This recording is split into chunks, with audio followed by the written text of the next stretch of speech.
Naming Diyos, salamat po muli sa hapong ito o sa umagang ito na nagtipon kami para mag-aral ng inyong salita. Kahit maraming kulang sa aming personal na buhay, marami kaming mga kahinaan pa, subalit sa pamamagitan ng pakikinig at pag-aaral ng salita ay patuloy niyo po kaming turuan, sanayin upang lumago ang aming buhay Kristiyano at makapamuhay kami ng kalugod-lugod sa inyong harapan. Sa araw na ito, saliksikin niyo po ang aming puso at buksan niyo po ang aming mga puso at isipan upang ang salita ng Diyos ay malaya magturo po sa amin. At nawa po, Panginoon, ay magkaroon kami ng maraming kaalaman tungkol sa iyong salita. Salamat po. Ito po ang aming dalangin sa pangalan ni Jesus. Amen. Po. So, kung may Bible po kayo, buksan po ninyo sa 1 Thessalonians chapter 4 verse 1 to 8. Okay. 1 Thessalonians chapter 4 verse 1 to 8. Okay. So dito po tayo mag-aaral. Ito. Nakita niyo na po. Basahin po natin mula verse 1 hanggang 8. Dahan-dahan lang po. 3 to 1. Katapos-tapusan, mga kapatid, hinihiling namin sa inyo at nakikiusap kami sa Panginoong Hesus, yamang natutunan ninyo sa amin kung paano kayo dapat lumakad at magbigay lugod sa Diyos, na tulad ng inyong ginagawa ay gayon ang dapat ninyong gawin at higit pa. Sapagkat batid ninyo kung anong mga tagubilin ang ibinigay namin sa inyo sa pamamagitan ng Panginoong Jesucristo. Sapagkat ito ang kalooban ng Diyos, ang inyong pagpapakabanal, na kayo umiwas sa pakikiapid. Nang bawat isa sa inyo ay matutong maging mapagtigil sa kanyang sariling katawan, sa pagpapakabanal at karangalan, hindi sapitan ng kahalayan na gaya ng mga hintil na hindi nakakakilala sa Diyos. Na sino may huwag magkasala o manlamang sa kanyang kapatid sa bagay na ito. Sapagkat ang Panginoon ay tagapagiganti sa lahat ng mga bagay na ito, gaya ng aming sinasabi noong una at ibinabahala sa inyo. Sapagkat hindi tayo tinawag ng Diyos para sa karumihan, kundi sa kabanalan. Verse 8, kaya ang tumanggi dito ay hindi tao ang tinatanggihan, kundi ang Diyos na nagbigay sa amin ng kanyang Espiritu Santo. Ito. Last Sunday, naalala niyo po yung topic natin. Last Sunday? Naalala niyo pa yung topic natin ng Sunday? Maghanda sa pagdating ng Panginoon. So, mahalaga yung salitang yon. Ngayon naman, ang topic natin nandun din sa chapter 4 na sa ibabaw. Ano pong nakasulat doon? Yun naman yung topic natin ngayon. Tama po? Ang buhay na kalugod-lugod sa Panginoon. Okay? Mahalaga po yung mabuhay tayo para sa Diyos. Tama po? Kaya yung sabi po dito ni Pablo, merong hinihingi ang Diyos sa atin. Di ba? Sinabi dito, ang sabi po sa verse 1, sabi po, lumakad at magbigay lugod sa Diyos. Tama po? Lumakad at magbigay lugod sa Diyos. Kaya ito yung ang buhay na kalugod-lugod sa Diyos. Sa Lumang Tipan, may mga tao ba na nagbigay lugod sa Diyos? Doon po sa Hebreo, okay? Hebreo chapter 11, verse 5. Okay.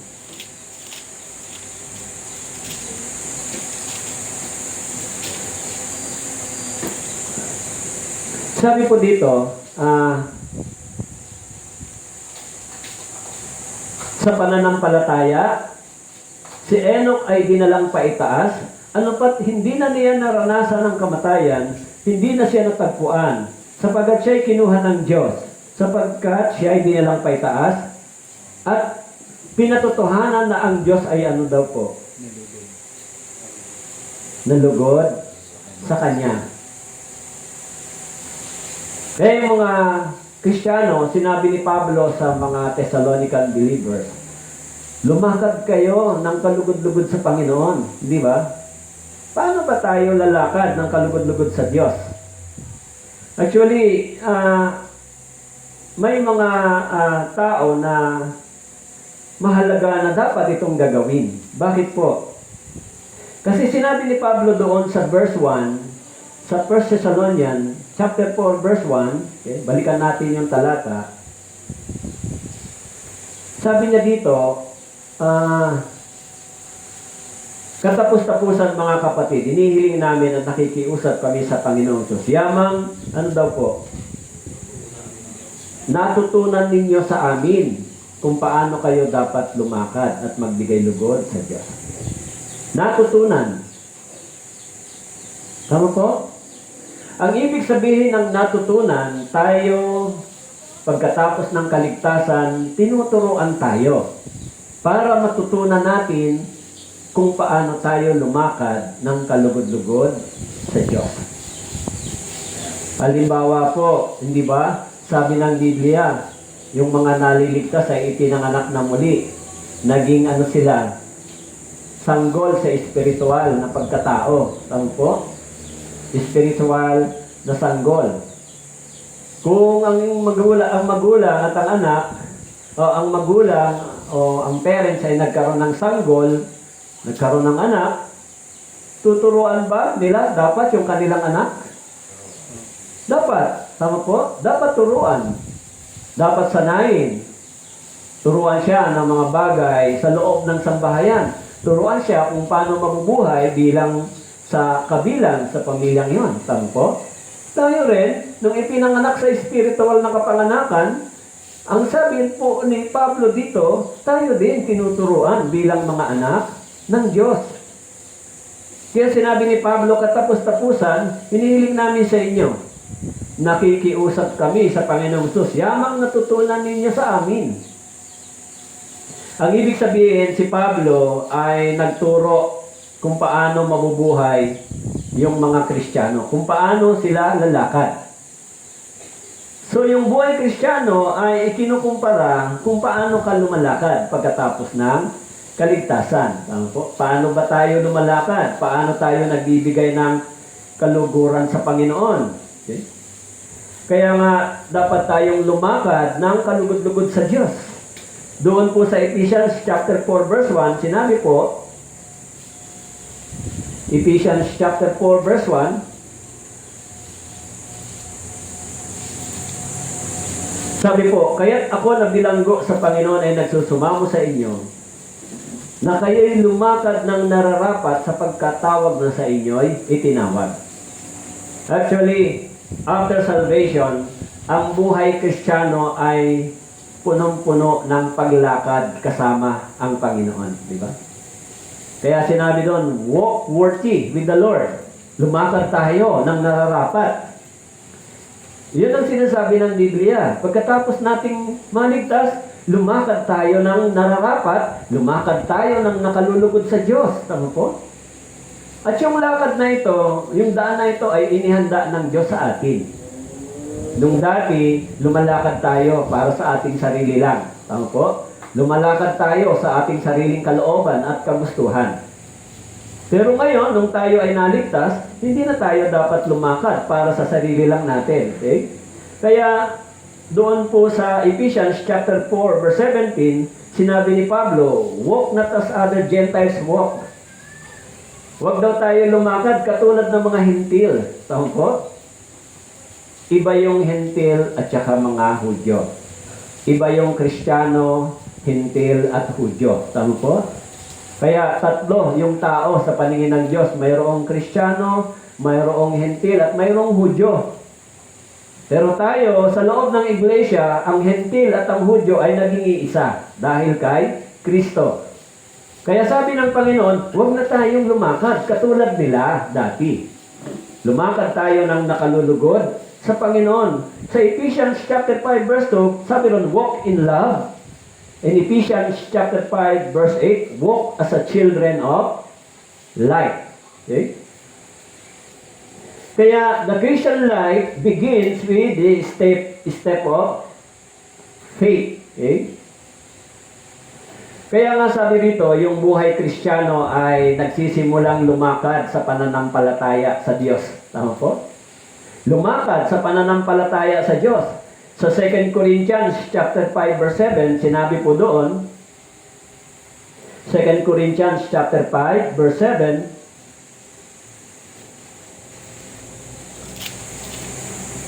okay.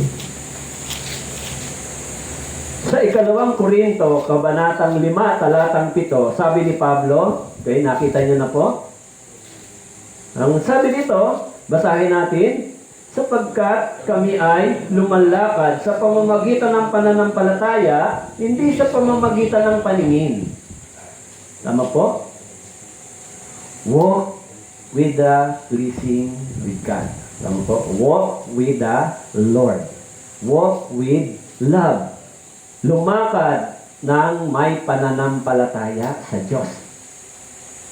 Dapat lumalakad tayo, sabi rito, kami ay lumalakad sa pamamagitan ng pananampalataya, hindi sa pamamagitan ng paningin. Kaya, hindi ba ito? Kapag tumitingin tayo sa mga bagay na kulang sa atin, hindi ba? Nangihina tayo. Tama po? Pag tumitingin tayo sa sanlibutan ito, sa kahinaan ng katawan, sa maraming kulang, parang humihina tayo. Tama po? Parang naisip natin, nahirapan tayo. Minsan, kulang budget. Minsan, kulang ang mga bagay dito sa lupa. Minsan, may karamdaman. Pag tumitingin tayo sa ating sarili, humihina tayo. Tama po? Kasi nakikita natin yung maraming kulang sa atin. Pero pag lumalakad tayo ng may pananampalataya, hindi natin nakikita yung kulang. Ang nakikita natin, yung provision ng Diyos. Bahala ang Diyos. Bahala ang Panginoon kung ano ang kanyang gagawin. Tama po? Kaya yung buhay Kristiyano ay simula ng paglakad sa pananampalataya. At yung paglakad na may pananampalataya ay magbibigay ng kaluguran sa Diyos. Kaya sabi ron, lumakad kayo ng kalugod-lugod sa Panginoon. Paano natin bibigyan ng kaluguran ang Diyos? Tama po? Hindi pwede pong pagkatapos nating maligtas, babalik tayo sa dati. Kung ganon, hindi malulugod ang Diyos sa atin. Tama po? Tama ba? Yung pagkatapos ko maligtas, ay babalik ako sa dati kong pamumuhay? So, kung hindi tayo lalakad sa liwanag, sabi po, sinasabi doon, parang natatrap tayo, nagdi-detour tayo sa dati nating pinanggalingan. Tama po? Bumabalik tayo, detour. Natatrap tayo. Okay? Kaya nga sinasabi doon na dapat tayong lumakad sa Panginoon, katulad ni Enoch, na si Enoch ay lumakad sa Panginoon, kasama ng Panginoon. Kaya nga si Enoch ay larawan ng mga born-again Christian na mga namatay. Na mga buhay. Si Enoch. Bakit po? Sapagkat si Enoch ay kinuha ng Panginoon na hindi nakaranas ng kamatayan. Tama po? Pero ang sabi doon, kinuha siya na nalugod ang Diyos sa kanya. Tama po? Kaya dapat lumakad tayo na nalulugod ang Diyos sa atin. Hindi ba? Sinabi ko po sa inyo, yung topic natin ng Sunday, maghanda sa pagdating ng ating Panginoon. So kung naghahanda tayo, dapat lumalakad tayo ng kalugod-lugod sa Panginoon. Actually, this is a calling for sanctification life. Di ba? Yung progress, yung process ng sanctification sa buhay Kristiyano. Tama po? Bakit po?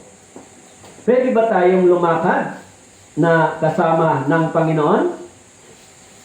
Ang sabi po doon sa verse 1, sa 1 Corinthians chapter 4 verse 1, 1 Thessalonians chapter 4 verse 1, Ang sabi po doon ay, katapos-tapusan mga kapatid, inihiling namin sa inyo. Nakikiusap kami sa Panginoong Hesus. Yamang, ano daw po? Natutunan ninyo sa amin. Tama po?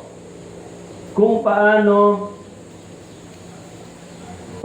kayo dapat lumakad at magbigay lugod sa Diyos. Natutunan ninyo sa amin kung paano dapat magbigay lugod sa Diyos.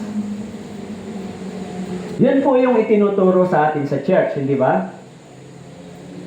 Actually, sa labas ng church, anong turo ang natatanggap natin? Diba? Outside of the church, yung mga worldly lifestyle, yung mga makasanlibutang pamumuhay, natututunan natin outside of the church. Hindi yun kaparehas ng pag-aaral sa loob ng church. Tama po? Sa loob ng church, tinuturuan naman tayo kung paano tayo mabubuhay bilang anak ng Diyos. Ano ba yung salitang kabanalan? Ano ba yung salitang katuwiran? Tama po? Tinawag tayo para sa kabanalan. Binigyan tayo ng buhay para sa bagong direksyon, bagong lakad. Tama po? Kaya sabi ni Pablo dito, mga kapatid, hinihiling namin sa inyo, nakikiusap kami sa Panginoong Yamang natutunan ninyo sa amin kung paano kayo dapat lumakad at magbigay lugod sa ito. Kaya po, kung tayo po ay naligtas, kailangan nating matutunan ito. Okay po? Sabi, bakit kailangan nating lumakad sa kalooban ng Diyos? Upang bigyan natin ng kaluguran ng Diyos. Dapat nating bigyan siya ng kaluguran. Kaya sabi sa Romans 15 verse 1, kaya tayong malalakas ay nararapat magtiis sa kahinaan ng mahina, hindi upang magbigay lugod sa ating mga sarili. Tama po? Dapat tayong magbigay ng lugod sa Diyos, hindi sa ating sarili. Kasi, kung bibigyan natin ng kaluguran ng ating sarili, hindi natin mabibigyan ng lugod ang Diyos. Tama po? Kung binibigyan natin ng lugod ang ating sarili, hindi natin mabibigyan ng lugod ang Diyos. Kung nabubuhay pa ang tao sa kanyang sariling layunin at kalooban, ay hindi siya maaaring magbigay ng kaluguran sa Diyos. Kahit na sabihin natin na gusto kong pumasok sa langit, pero bago ka pumasok sa langit, dapat magbigay ka ng lugod sa Diyos. Kasi si Enoch, bago pumunta sa langit, nagbigay siya ng lugod sa Diyos. Tama po? Tayo rin bilang mga ligtas. Okay? Kaya kung tayo po ay dapat na magbibigay ng lugod sa Diyos, dapat nating talikuran yung ating sarili. Tama po? Yung kasiyahan ng laman ay laging tumatalikod sa kalooban ng Diyos. Di ba? Kaya sa totoo lang, pag tayo po ay maraming ginagawa sa Panginoon, hindi magrereklamo ang espiritu natin. Tama po? Sino ang magrereklamo? Yung ating laman. Ano ba yan? Sobrang nang ginagawa mo. Pahirap, di ba? Naalala ko yung sinasabi ni Pacquiao. Bakit siya naging mahusay na boxer? Sabi niya, why I became a good fighter? Di ba? Because I punish myself. Sabi niya, I punish my body. I train hard work. Sabi niya, I punish my body for us to become a good fighter. Tama po? Pinarusahan niya yung katawan niya sa training. Tama po? Kaya kung makikita mo yung training niya, talagang yung body niya ay sanay sa pagdurusa, kahirapan. Di ba? Nakita ko minsan pinapalo siya dito ng matagal. Di ba? Tama po dito. Para tumigas yung kanyang tiyan. Tama po? Ay, masakit yung, ikaw nga, panuhin ka ng ganong katagal, siguro, baka 5 palo lang, hindi mo na kaya, di ba? Kaya sabi niya, I punish my body for us to become a good fighter. And sometimes, yung body natin ay nagsasuffer, habang tayo ay sumusunod sa Diyos, tama po? So, kapag yung body natin ay nagsasuffer, nagre-reklamo sa atin yung body natin, di ba? Pero yung espiritu natin, nagiging masaya. Okay. Mararamdaman mo yung pagod ng katawan, siguro puyat pa yung iba dito. Wag lang kayo matutulog muna ngayon, ha? Kagabi, anong oras na yung uwian, di ba? Alas 12. Iniisip ko nga, ganun tayo sobrang kabisi sa Panginoon. Nagsimulang umalis ng alas 6 ng umaga, umuwi ng alas 12 ng gabi. Sabi ko, investment natin yun sa Diyos, sa Panginoon, di ba? Sa langit. Tama po. Saan ka makakita ng ganon? Di ba? Na minsan yung katawan mo parang gusto na magpahinga pero nasa kalsada ka pa. So, ganon yung nangyayari. Pero yung katawan lang natin, hindi nag-i-enjoy, subalit yung ating espiritu ay nagkakaroon ng magandang relasyon sa Diyos. Nalulugod ang Diyos. Tama po? Kaya sabi ni Pablo, kung ang ating sarili ay bibigyan natin ng kaluguran, hindi natin mabibigyan ng kaluguran ng Diyos. Tama po? Kasi ang katawan natin ayaw talaga sumunod sa gusto ng Diyos. Tama po? Gusto ba lagi ng katawan nyo sumunod sa gusto ng Diyos? Lagi may sinasabi, di ba? Minsan, maririnig mo sa katawan mo, ano ba yan? Punta ka na naman dyan. Ano ba yan? Ganito ka na naman. Tama po? Actually, that is not your soul. Tama po? That is your body. Sometimes, feel mo yung body mo nakakaramdam ng ganon at nagsasalita, di ba? Magpahinga ka naman. Tama po? Kaya sabi ni Pablo, yung pagbibigay ng kaluguran sa Diyos ay pagdurusa naman ng ating katawan. Okay?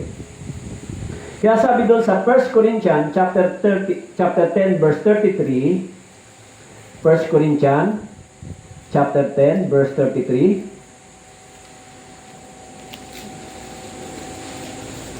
Okay, 1 Corinthians sabi po dito, kung paanong sinisikap kong makapagbigay lugod sa lahat ng mga tao, sa lahat ng mga bagay, na hindi ko hinahanap ang aking sariling kapakanan, kundi ang sa marami upang sila ay maligtas.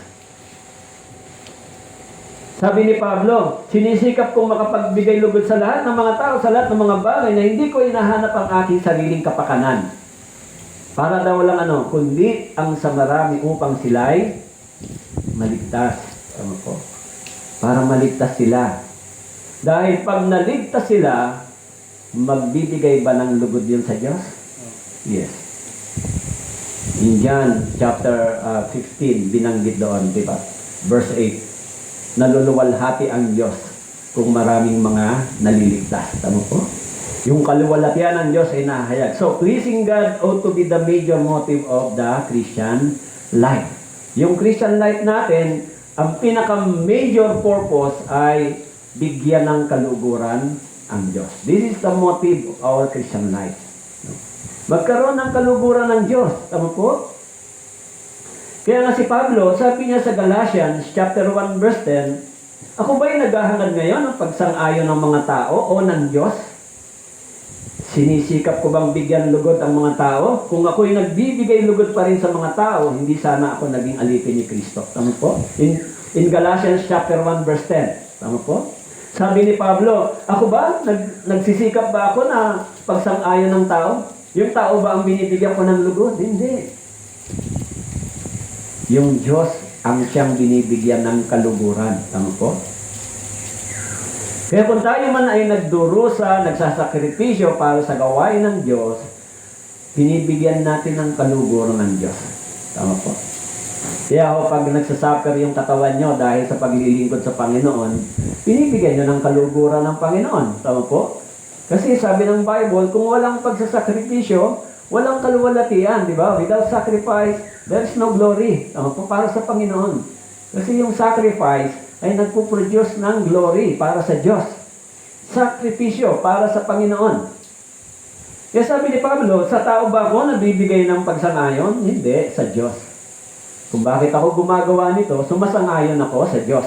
Kung bakit ako sumusunod, sumasang-ayon ako sa Diyos. Kung bakit ako gumagawa para sa Diyos, sumasang-ayon ako sa Diyos. Dahil gusto kong kaluguran ako ng Diyos. Okay?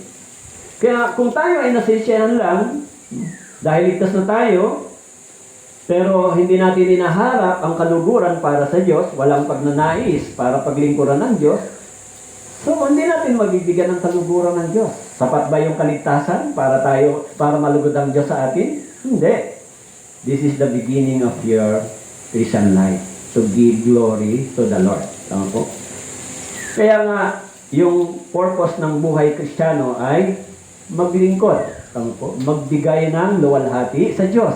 Bakit po? Para pagharap natin sa Diyos. Kung nalulugod ang Diyos sa'yo, sasabihin ba ng Diyos sa'yo? Sasawayin ka ba ng Diyos? Hindi. Kung nalugod ang Diyos sa'yo, welcome. Tama po? Welcome sa mga tao nagdusa ang katawan dahil sa pagbibigay ng kaluguran sa Diyos. Pero binigyan sila ng kagalakan. Kaya naalala ko lagi yung lalaking mayaman at si Lazaro. Ano po? Nabasa niyo ba sa Luke chapter 16, yung kwento ng lalaking mayaman at si Lazaro? Yun, laging nasa isip ko yung dalawang kwento na yun. Lagi kasi sa Bible, dalawa, di ba? Lalaking mayaman, lalaking pulubi. May tupa, tapos may kambing. Tama po? May wolf, tapos may tupa. Tama po? Laging kumpara. Tama po? May lumalakad sa malawak na daan, may lumalakad sa makipot na daan. May nagdurusa, mayroong hindi. Tama po? Laging dalawa. Tapos doon sa Bible, mayroong naghihintay sa Panginoon na ligtas saka hindi ligtas. Pero nasa church, yung 10 virgin, hindi ba? Laging dalawa. Kaya nga, tayo rin, bilang mga Kristiyano, dapat tayong gumawa para sa Diyos, hindi ba?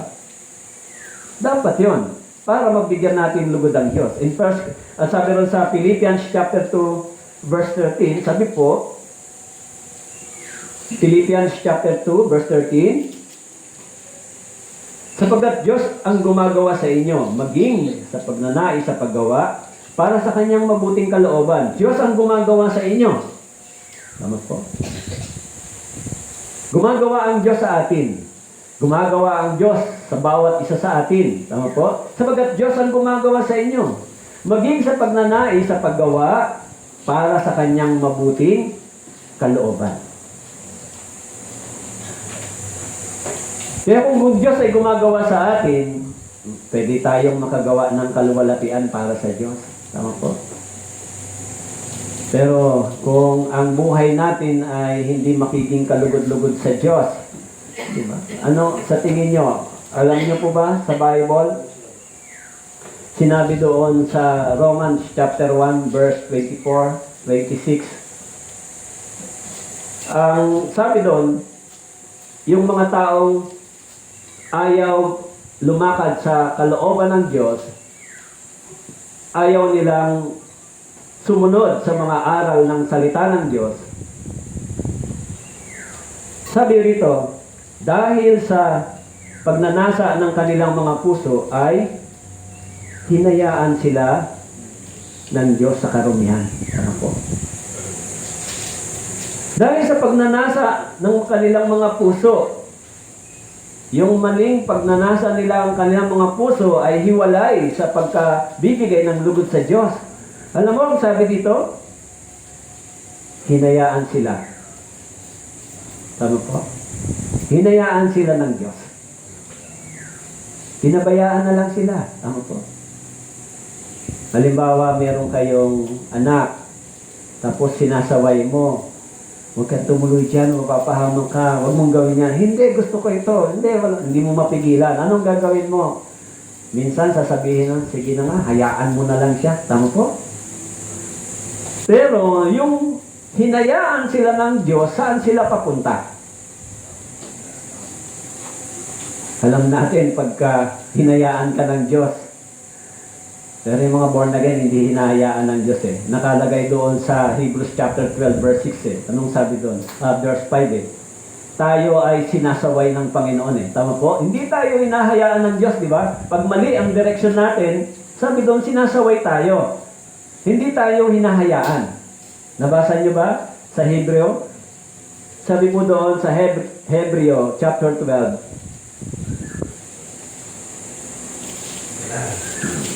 Chapter 12, verse 5. Ayan. Sabi dito, nakalimutan yung sinasabi niyo sa inyo bilang mga anak. Anak ko, wag mong ipagwalang bahala ang disiplina ng Panginoon. Huwag kang manlupaypay kung ikaw ay sinasaway niya. Tama po? So, hindi tayo hinahayaan ng Diyos, di ba? Pag may mali tayong pagnanasa, mali tayong ginagawa, hindi tayo hinahayaan ng Diyos. Pero yung mga taong hindi kumikilala sa salita ng Diyos, yung mga taong walang pananampalataya sa Diyos, Ang sabi doon, hinayaan sila ng Diyos lapastanganin yung kanilang katawan. Tama po? Hinayaan sila ng Diyos sa karumihan. Tama po? Pero tayong mga Kristiyano, ihahayaan ba tayo ng Diyos sa karumihan? Hindi. Ang sabi dito, sinasaway niya tayo. Huwag ka tutuloy dyan. Tama po? Dahil yung direksyon, dalawa. Isang malapad na daanan at isang makipot na pintuan. Nabasa niyo ba? Pag lumakad tayo sa malawak na daan, sasawayin tayo ng Diyos, di ba? O umalis ka dyan, dito ka sa makipot na pintuan. Ito ang daan na inilagay ko sa harap mo. Tama po? Kaya si Pablo, sabi niya dito, sapagat Diyos ang gumagawa sa atin. Kaya sabi po sa John chapter 6 verse 27, huwag kayong magsumikap ng dahil sa pagkain nasisira. Okay? Maaari nagsusumikap ang tao para sa kagalakan ng kanyang katawan, subalit alam natin ang katawang lupa ay masisira at mawawasak, hindi ito magtatagal. Tama po? Tanging makalangit na bagay ang mananatili. Alam niyo po, yung ating katawan naghahanap din ng lugod, ng kasiyahan. Tama po? Ganon din naman ang Diyos, sabi doon, dapat din bigyan natin ng kaluguran. Pero, kung ang ating katawan ay gagamitin natin para sa mga bagay sa sanlibutan ito, para ma-please siya, yung Diyos naman ay hindi natin magbibigyan ng lugod. Kasi, di ba, baliktad yan. Pag nagsasuffer yung body mo, dahil sa Panginoon, napapapurihan naman siya habang nagdurusa ang iyong katawan. Tawag po? Kung ang iyong katawan naman ay pleasure, meron siyang kagalakan sa sanlibutan ito, hindi naman nagbibigay ng lugod sa Diyos. Tama po? Kaya sabi doon sa Romans chapter 8 verse 8, ang mga nasa laman ay hindi makapagbibigay lugod sa Diyos. Hindi pwede. Kaya kung pagkatapos ng kaligtasan, di ba, lalakad ang tao sa dati niyang pamumuhay, so nagdidetour lang siya. Bumabalik siya sa dati niyang kalagayan. Tama po? Kaya sinasabi ng Biblia, okay? Ang sabi po dito,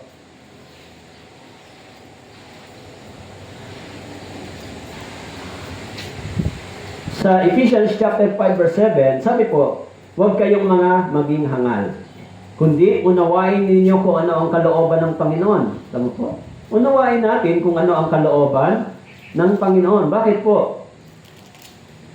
Dahil, sabi po, darating ang araw, sabi ng Biblia, anuman ang ating itinanim, yun din ang ating aanihin. Tama po? Kung nagtanim tayo ng mabuti, aanin tayo ng mabuti. Tama po? Pag nagtanim tayo ng mabuti sa tao, at hindi ito ginantihan ng tao, ang Diyos naman ang gaganti sa atin. Tama po? Kung gumawa tayo ng mabuti at tama sa isang tao at hindi niya ito ginantihan at hinamak niya, ang Diyos ang magbabalik sa atin ng itinanim natin. Tama po? Kasi may mga tao naman na gumaganti, nagbabalik ng mabuti. Tama po? Pero sabi po, kung tayo ay gumagawa para sa Diyos, para mabigyan natin ng kaluguran ng Diyos, sabi po ng Biblia, anumang ating iniasik ay siya rin nating aanihin. In Galatians 6:7. Okay?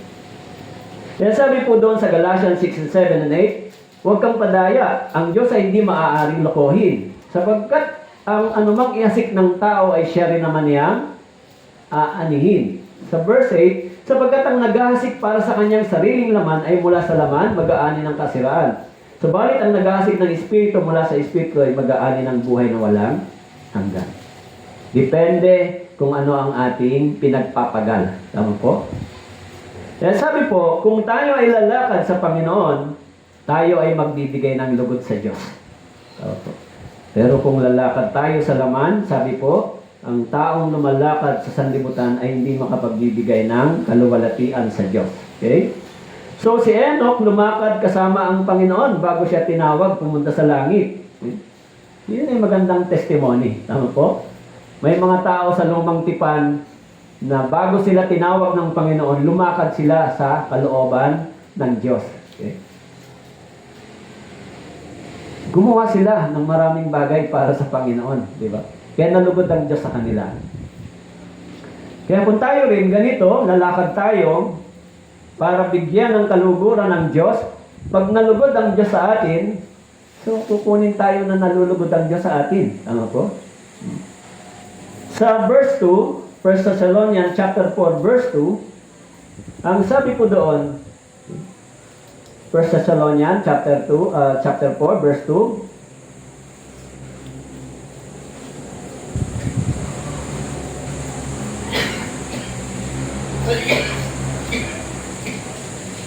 sabi po dito, sapagkat batid ninyo kung anong mga tagubilin ang ibinigay namin sa inyo sa pamamagitan ng Panginoong Hesus. Ano pong ibig sabihin ng batid ninyo? Ha? Anong ibig sabihin ng batid? Batid ninyo. Alam mo, tama po, hindi ka ignorant sa kalooban ng Diyos. Alam mo kung ano ang itinuturo ng Biblia sa iyo bilang isang taong naligtas. Tama po? Alam mo.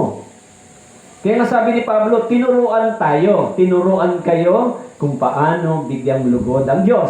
Pangalawa, alam mo naman ito. Tama po? Hindi mo pwedeng i-deny. Tama po? Alam mo naman kung ano ang mga tagubilin na ibinigay sa iyo. Tagubilin.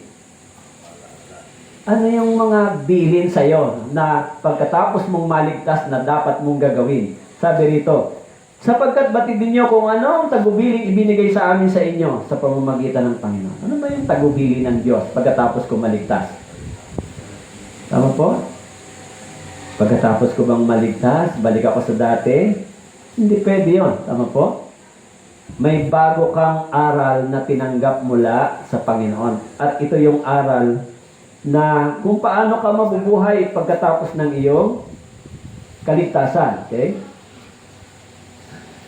Kaya sinasabi doon na kung bakit tayo dapat lumakad dito ay para bigyang kaluguran ng Diyos. Okay?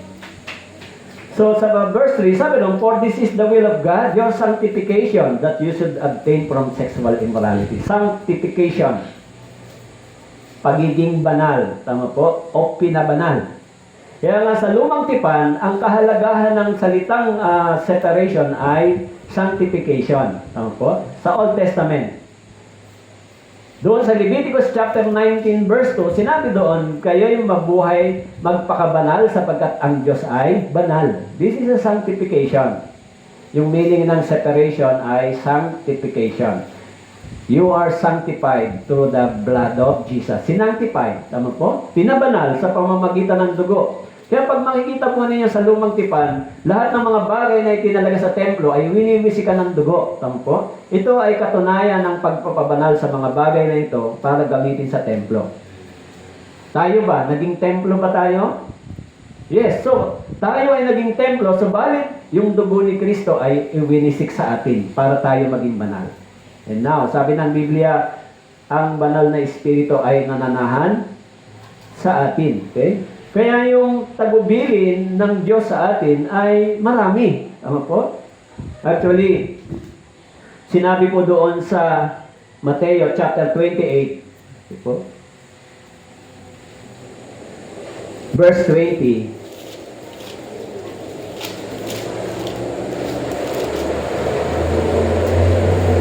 Mateo chapter 28, verse 20,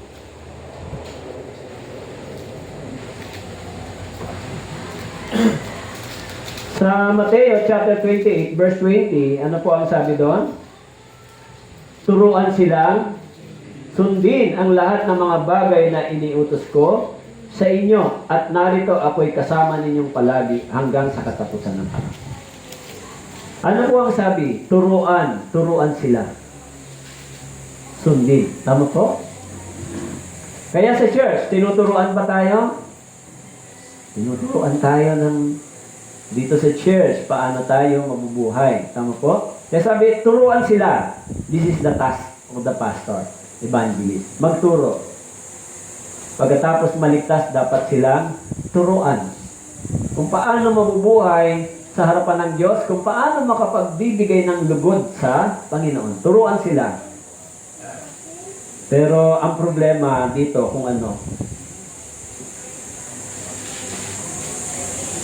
kung ayaw magpaturo. Tama po? Kung ayaw tumanggap ng turo at aral, yun ang problema. Tama po? Kasi pagkatapos maligtas, kailangan turuan. Tama po? Kasi hindi mo pa alam paano ka mabubuhay. Kaya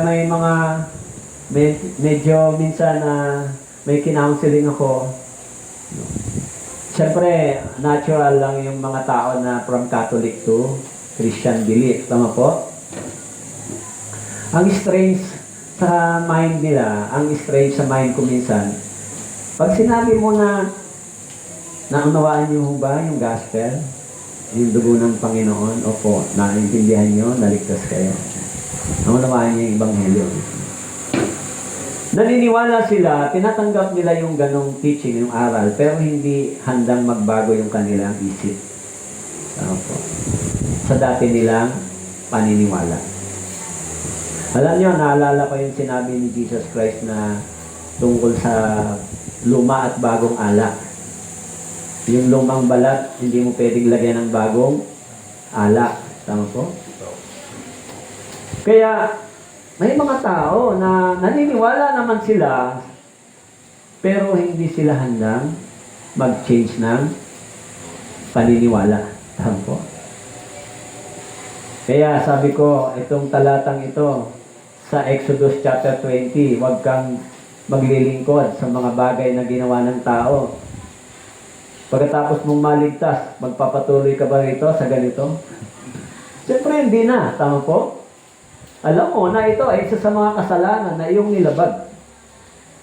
Pero maniniwala ako sa Ebanghelyo na patawad yung kasalanan ko, natubos ako, pero tutuloy pa rin ako sa dati kong paniniwala. So, may problema yan, di ba?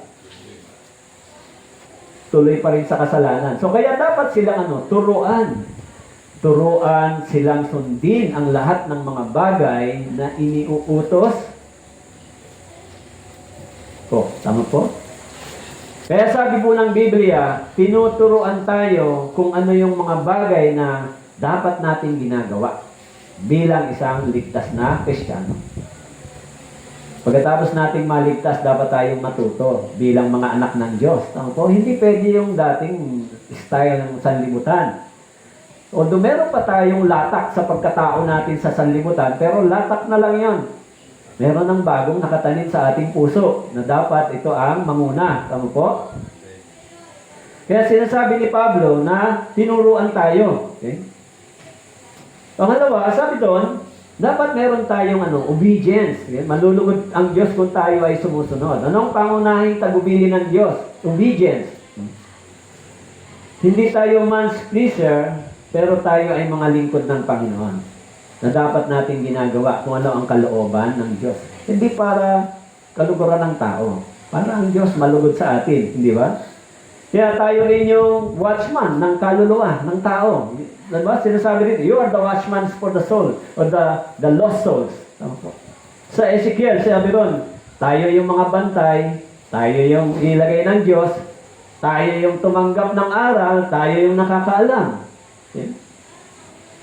Kaya sabi sa Colossians chapter 1 verse 20, siya ang aming pinayag na binabalaan ng bawat tao, tinuturuan ng bawat tao. Tama po? Tinuturuan. Kung tayo po ay naligtas, dapat tayong turuan. Tama po? Noong araw, di ba, naranasan nyo naman siguro magpunta ng simbahan. Naranasan nyo ba magpunta ng simbahan nung wala pa kayo sa ganitong pananampalataya? Anong ginagawa nyo sa simbahan? Ganito ba? Ganito ba ang ginagawa? Lagi na lang sumainyo ang kapayapaan. Diba? Tapos, lagi na lang tungkol sa mga kung ano-anong bagay. Tapos, pagka may misa, anong umiikot? Hindi ka makakawala pag dumaan sa'yo, mahiya ka. Di ba? Meron bang ganun sa atin? Diba? Nahiya pa nga mag-preach tungkol sa pera eh. Minsan eh. Sabi nga ni Pastor Yohanwi, Hindi nga tayo nagtuturo masyado niyan dahil ayaw natin silang, pero kusa naman nilang ginagawa yan eh. Tama po? So yung pananampalataya na itinuturo sa atin ay pananampalataya na magawa natin yung mga bagay para malugod ang Diyos. Di ba? Tinuturuan tayo paano tayo mabubuhay bilang mga anak ng Diyos. Okay?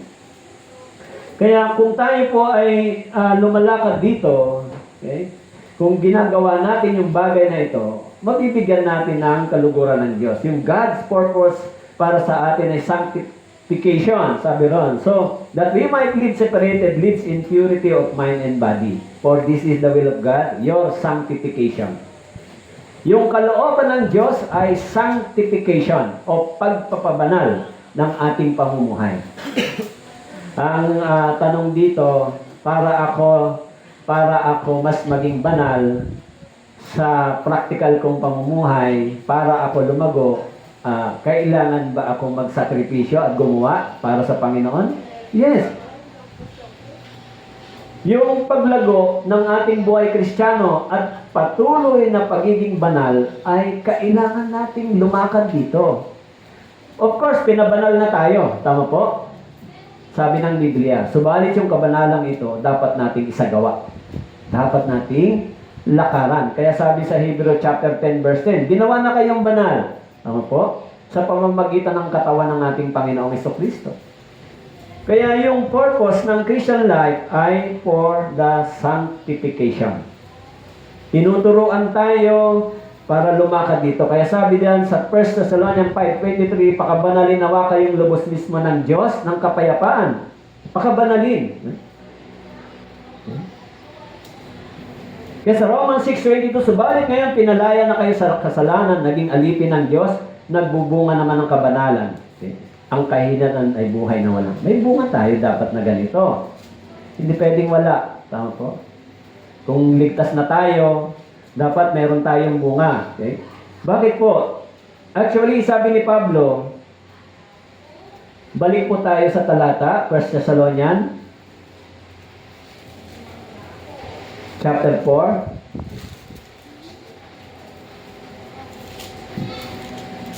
Sabi po dito,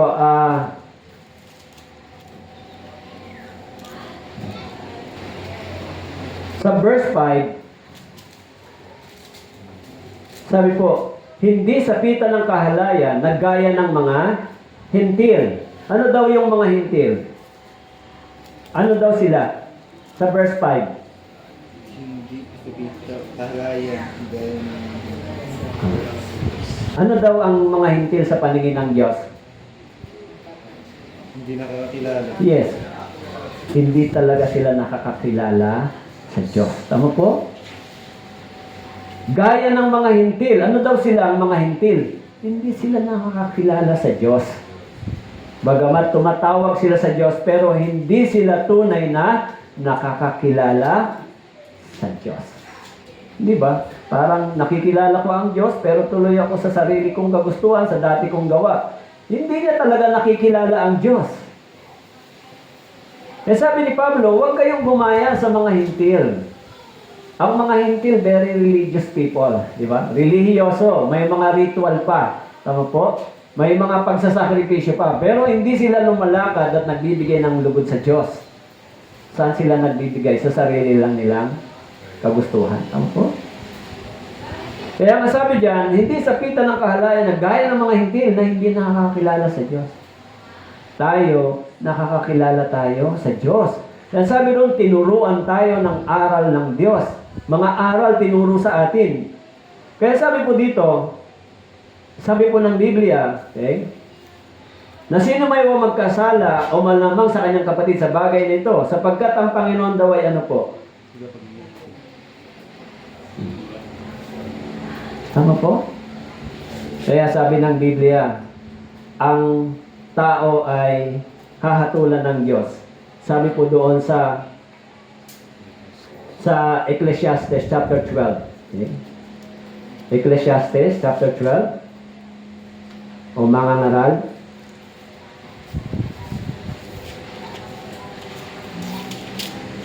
Beginning verse 13 and 14.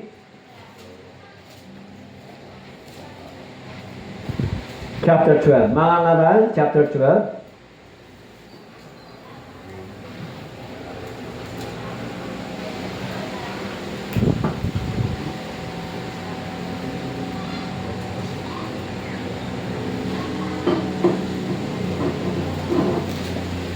Okay, mga ngaral, sabi po dito, beginning verse 13, nakita niyo po, babasahin ko po sa inyo.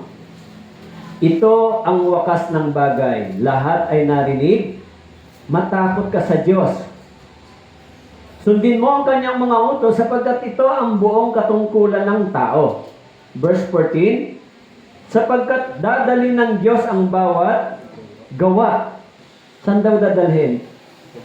Sa paghukom. Pati ang bawat liim na bagay, maging ito'y mabuti o masama. Sapagkat sinabi ng Bible, ang Diyos ang tagapaghiganti. Tama po? Tagapaghiganti. So, kung ang ginawa ng tao ay masama, ang Diyos ang tagapaghiganti. Kung ang ginawa ng tao ay mabuti, ang Diyos ang tagapaghiganti o tagaganti. Tama po?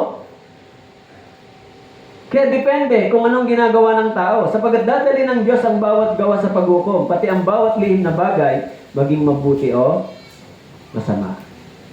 Tandaan po natin na tayong mga naligtas, tinuturuan tayo kung paano tayo gagawa para malugod ang Diyos. Tama po? Itinuturo ito sa atin. Paano ko ba bibigyan lugod ang Diyos? Paano ko paglilingkuran ng Diyos? Kaya sinabi yun ni Pablo, sabi po doon sa verse 1 kanina, tinuruan kayo at ito ay alam nyo. Tama po? Alam natin. Kaya sabi po ng Biblia, okay, balik tayo sa 1 Thessalonians.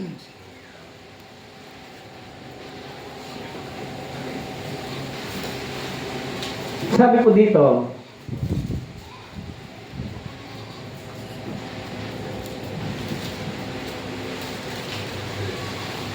sa verse 7, chapter 4, verse 7, sapagkat hindi tayo tinawag ng Diyos para sa karumihan, kundi sa kabanalan. Kaya doon din sa verse 3, binanggit ni Pablo, sabi niya, sapagkat ito ang kalooban ng Diyos, ang inyong pagpapakabanal.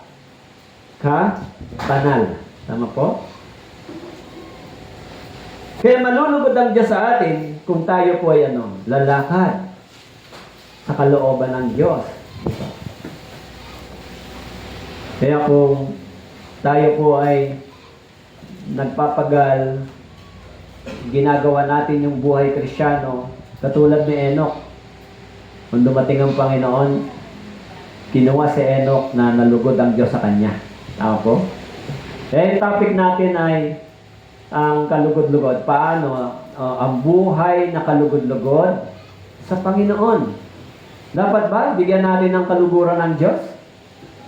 Pagkatapos natin maligtas, dapat po ba? So, dapat natin gawin yun. Bakit po? Sapagkat hindi tayo tinawag ng Diyos para sa karumihan, kundi sa kabanalan. Sabi po dito, sa verse 8, bilang conclusion, sabi po, basahin po natin, verse 8, kaya, ang tumanggi dito ay hindi tao ang tinatanggihan, kundi ang Diyos na nagbibigay sa amin ng Kanyang Espiritu Santo. Kaya wag po ninyong ma-misinterpret yung pastor, evangelist. Ang sabi dito, ang tumatanggi dito, hindi tao ang tinatanggihan. Kung sinabi ng Bible, tinuturoan tayong lumakad sa kabanalan, tinuturoan tayo gawin yung Christian life, hindi ito turo ng tao. Tama po? Hindi taong pangturo ito. Ito ay turo ng Biblia, ng salita ng Diyos sa atin. Pero kung tayo ay tumatanggi, kung ang tao ay tumatanggi, hindi tao ang tinanggihan niya, kundi ang Diyos. At kung ang Diyos ang kanyang tinanggihan, ang sabi po doon sa Biblia, hinahayaan na sila ng Diyos. Tama po? Hayaan mo na, ayaw nila. At kung hinayaan sila ng Diyos, saan sila lalakad? Sa makipot o sa malapad? Pintuan? Malapad silang pintuan lumalakad. At ang sabi doon, ano daw ang dulo ng malapad na pintuan? Sabi sa Biblia, hindi nalalaman ng tao kung ano ang dulo niyan, di ba? So, ang sabi dito, yung malapad na pintuan, okay, Sabi po, malapad ang daang patungo sa marami ang pumapasok doon. Opo. So, pag sinasaway tayo ng Biblia, ibig sabihin, yung mga taong hindi kumikilala sa Diyos at hindi nakakakilala sa Diyos, hindi sila tumatanggap ng saway. Kasi ang sabi diyan, lumalakad sila sa malawak na pintuan. Pero yung mga Kristiyano, ng mga anak ng Diyos, ang sabi, tumatanggap sila ng pagsaway. Tama po? Sabi doon sa Hebrew chapter 12 verse 5, sinasaway tayo ng Diyos sapagkat tinuturing tayo na kanyang anak. Sinasaway. Pero yung mga taong hindi nakakakilala sa Diyos, sinasaway sila pero hindi sila naniniwala, tumatanggap. Sabi ron, ang tumanggi sa salitang ito ay hindi sa tao tumatanggi, kundi sa Diyos.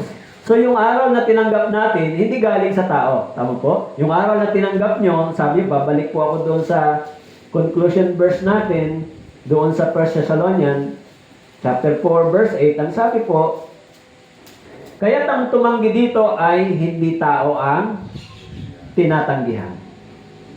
Okay? Kundi ang Diyos na nagbibigay sa amin ng kanyang Spirit. Kaya mga brothers and sisters, maging maingat tayo sa pakikinig, pag-aaral ng Biblia, di ba? Ano ang goal ng Bible? Ang goal ng Bible ay yung pinaka-main, ultimate goal ng Bible, maging obedience tayo. Tama po? Yung natututo tayo sa church ng mga bagay na may kabanalan, tapos dapat ito nating i-apply sa ating pamumuhay. Tama po? Huwag lamang tayong nakikinig, tapos aalis. So sabi ng Bible, kung gano'n ang pananampalataya natin, para daw tayong nagsalamin, tapos pag alis natin sa harapan ng salamin, nalimutan na natin yung itsura natin kung ano tayo. Tama po? Ganun daw yung nangyayari. Kaya yung pananampalatayang walang gawa, walang buhay, patay. Siyempre, kayo, mga kabataan, siyempre, tutuksohin din kayo, di ba? Tinutukso ba kayo? Oo. Siyempre, ang gusto ng diablo, mahulog kayo sa kasalanan, di ba? Eh, papayag ba kayo ng ganon? Eh, sabi ng Bible, pag tumanggi ka sa aral ng Diyos, tatanggapin mo yung iba.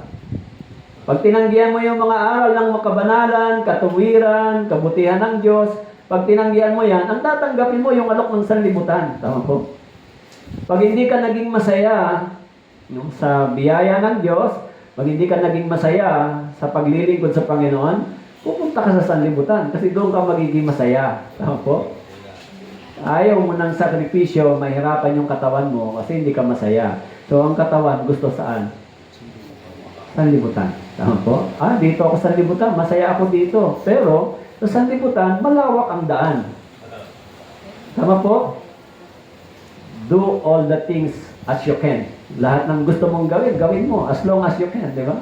Pero, alalahanin mo, at the end, sabi ron, Ecclesiastes chapter 12, verse 13 to 14, fear God. Di ba? Someday, yung lahat ng ginawa natin, haharap sa pagsusulit ng Diyos. Pero kung tayo ay nagtatanim para sa Panginoon, nagsasakripisyo, gumagawa, tinanggap natin yung aral na ito, nalugod ang Diyos, anong inaasahan po ninyo? Matatakot ba tayo sa Panginoon? Siyempre hindi. Hindi nakakatakot umuwi sa Panginoon kung tayo ay gumagawa ng kalugod-lugod para sa Diyos. So, tandaan natin, last Sunday, ang kinalakay natin ay maghanda, tama po, sa pagdating ng Panginoon. Ngayon naman, lumakad tayo ng kalugod-lugod sa Diyos. Ito yung paghahanda, tama po, katulad ni yung kinuha ng buhay. Sino po yan? Si Enoch. So, sa dami na ako nang inisip ko, hindi ko na naisip si Enoch, pero nandito kanina sa Hebrews chapter 11 verse 5, kinuha siya. Pero nung kinuha siya, nalugod ang Diyos. Yun yung goal natin. Okay po, tayo po'y manalangin. Salamat po, Panginoon. Nawa po malugod po kayo sa amin, sa aming pamumuhay, sa paglakad namin sa inyo. At sa tuwing haharap po kami sa pagtukso sa sanlibutan ito, ay bigyan niyo po kami ng lakas, makalakad sa inyong kalooban. Salamat po sa iyo pong papulit pasasalamat. Ito po ang aming dalangin sa pangalan ni Jesus. Amen. Okay, thank you very much po.